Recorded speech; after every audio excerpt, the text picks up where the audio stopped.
شکر که ما دولت داریم، وطن داریم.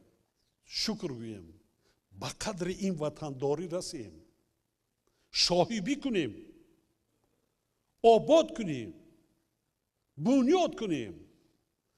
البته ما 1001 پرابلم داریم. در 1 سال و 2 سال همه او را برطرف کردن غیر امکان است. وقت در کار.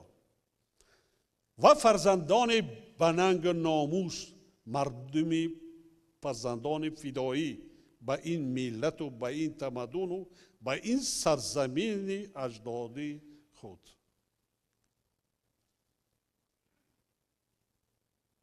صدقاً دوست داریم.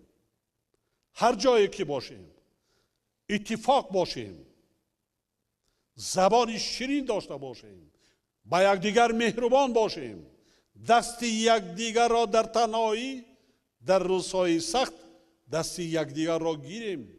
اگر مردم خلق این سیاست را دستگیری نکند، تنها یک رهبر دولت هیچ کار را انجام داده نمیتواند. من شکر میکنم که پای این قدر سال این خدمتی تنها رهبر دولت نیست، این خدمتی کلی مردم تاجیکستان از خرد تا بزرگی مردم تاجیکستان است که این سیاست را دستگیری کرده به این روز رسیده. من به شما احسان و آفرین یک جهان تشکر میگم. منتداری صمیمی خود را بیان میکنم. سلامت باشید. احسان، آفرین.